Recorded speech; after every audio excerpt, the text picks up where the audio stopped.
ایمان پر خاتمہ، یہ بہت اہم چیز ہے۔ ہم ساری زندگی عبادتیں کریں، سجود کریں، رکوع کریں، لیکن ایمان پہ خاتمہ نہ ہو تو بہت ناکامی کی بات ہے، بہت محرومی کی بات ہے۔ اور اللہ کے معاملات بہت نازک ہیں، بہت نازک ہے۔ میں کبھی کبھی سوچتا ہوں کہ اللہ نے ایسے ایسوں کو کفر پر موت دی ہے، تو کبھی طبیعت کہتی ہے کہ کاش ہم پیدا ہی نہ ہوتے، نہ پیدا ہوتے اور نہ اس منزلوں سے گزرنا پڑتا۔ حضور غوث الاعظم دستگیر جیسا ولی بس اسی پہ روتے تھے کہ میرا خاتمہ ایمان پہ۔ بلکہ میں نے شاید کبھی واقعہ بیان کیا، میں واقعات کی طرف نہیں جاتا، صرف آج اشارے دیتا ہوں کہ ایک بہت بڑے محدث نے، اپنے وقت کے محدث اعظم نے، بہت بڑے محدث، عظیم محدث نے ایک عیسائی کو صرف اتنا کہہ دیا تھا کہ چل ہٹ، تجھ سے بہتر میں ہوں۔ تو حضرت جنید بغدادی فرماتے ہیں کہ اللہ تعالیٰ نے اس کا ایمان چھین لیا تھا۔ امام سفیان ثوری، جوانی میں ان کی کمر کی ہڈی ٹوٹ گئی تھی۔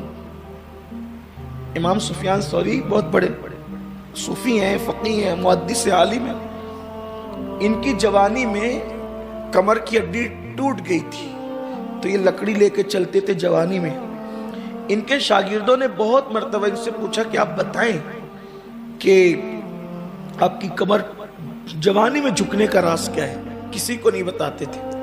ایک شاگرد نے بہت قربت حاصل کر لی اور ایک دن کہا حضرت ہم اس لیے نہیں پوچھتے کہ کسی کا عیب ظاہر ہو، ہم صرف اس لیے پوچھتے ہیں کہ اگر آپ بتا دیں گے تو ہم عبرت اس سے لیں گے۔ تو فرمایا کہ ہمارے ایک استاد تھے جنہوں نے 50 سال تک دمشق کی جامع مسجد کے اندر بیٹھ کر حدیث کا درس دیا۔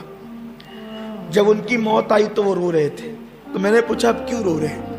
تو کہتے ہیں کہ 50 سال تک حدیث پڑھائی، لیکن گارنٹی نہیں ہے کہ ایمان پہ خاتمہ ہوگا کہ نہیں ہوگا۔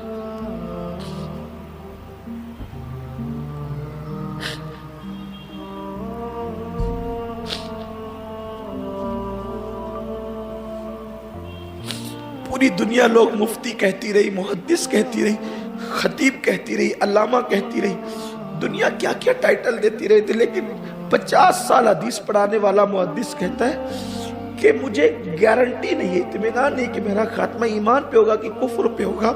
تو کہتے ہیں جب میں نے یہ جملہ سنا کہ اتنا متقی پرہیزگار جس کے تقوی پرہیزگاری پر ہم متاثر رہے، جب اس کے ایمان پہ خاتمے کی گارنٹی نہیں ہے، تو اللہ کا خوف مجھ پہ اتنا طاری ہوا کہ میری کمر کی ہڈی اللہ کے خوف سے ٹوٹ گئی۔ اور جو کٹ ہوتی نا کسی ہڈی کے ٹوٹنے کی آواز، تو کہا کہ اس درسگاہ میں میرے جتنے دوست و احباب تھے، ہڈی ٹوٹنے کی آواز سب نے سنی۔ ایک شخص غسل جنابت میں تاخیر کرتا تھا، جب وہ مرا تو کافر ہو کے مرا، جبکہ وہ بھی بہت بڑا اپنے وقت کا عالم تھا۔ میں سوچتا ہوں علماء محدثین کے یہ احوال ہے، ہمارا حال کیا ہے؟ ہماری نمازیں کہاں، ہمارے روزے کہاں، اور ہم کہاں؟ یہ اسے ایمان پہ خاتمہ کہتے ہیں۔ ایک صاحب کی زبان پہ کلمہ نہیں آتا تھا، امام قاضی ایاز نے لکھا کہ وہ صدیق و فاروق کے گستاخوں کی صحبت میں بیٹھتا تھا۔ بہت کٹھن ہے وفا کی راہ، حضرت امیر خسرو نے کہا نا بہت کٹھن ہے ڈگر پن کھٹکی۔ میں تو آج آپ سے صرف اتنا کہوں گا کہ پوری طاقت لگا دو اس فکر پر کہ ہمارا خاتمہ ایمان پہ ہو، اپنی ہر دعا کا حصہ بنا لو کہ ہمارا خاتمہ ایمان پہ ہو، ایمان پہ خاتمہ ہو جائے، بس ہمیں قیامت کا کوئی کھٹکا نہیں انشاءاللہ۔